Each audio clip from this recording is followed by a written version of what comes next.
Hi, I'm Robert Osborne. Earlier this month, on December 15th, Joan Fontaine died in California at the age of 96. Well, in honor of her celebrated career, we've been showing Joan Fontaine films since 6 a.m. Eastern this morning. And you know, there's no way we could do a proper salute to her without including our next film. From 1940, it's David O. Selznick's magnificent production of Rebecca, based on the best-selling novel by Daphne du Maurier. And like our last film, Suspicion, this next one is also directed by Alfred Hitchcock. It actually marks the first time that Joan Fontaine worked with the master of suspense. Rebecca also has the distinction of being the first Hitchcock film ever made in America. It's a story about a rather plain young girl who, during a whirlwind few days, falls in love and marries a mysterious wealthy widower, then moves into his large foreboding family mansion and finds her days and nights haunted by the mystery surrounding the death of her husband's first wife, a very glamorous creature named Rebecca.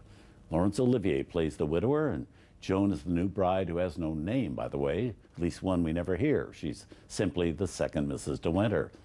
It's a movie which was nominated for 11 Academy Awards and won 2 of them for George Barnes' moody cinematography and the big Oscar prize for Best Picture of the Year.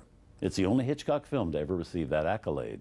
As for the role that Joan Fontaine plays, nearly every actress in Hollywood tested for it. Big stars like Margaret Sullivan and Loretta Young each did a test. Another who was tested was Vivien Leigh, who just finished making Gone with the Wind.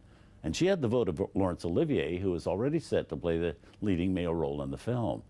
Olivier was romantically involved at the time with Vivien Leigh and would soon marry her. He really wanted her to do the part. But despite all the competition, Joan Fontaine, who was only a minor Hollywood player at that point, got the role. And now it's impossible to think of anybody even better than Joan Fontaine as the second Mrs. De Winter. She's perfect. And after 6 years of playing small parts and being in many insignificant films and attracting only moderate attention, with this movie she became a big leaguer overnight. And for the first time, she also became an Academy Award nominee. Here from 1940, also with George Sanders, Gladys Cooper, and Nigel Bruce, here's the chilling tale of Rebecca.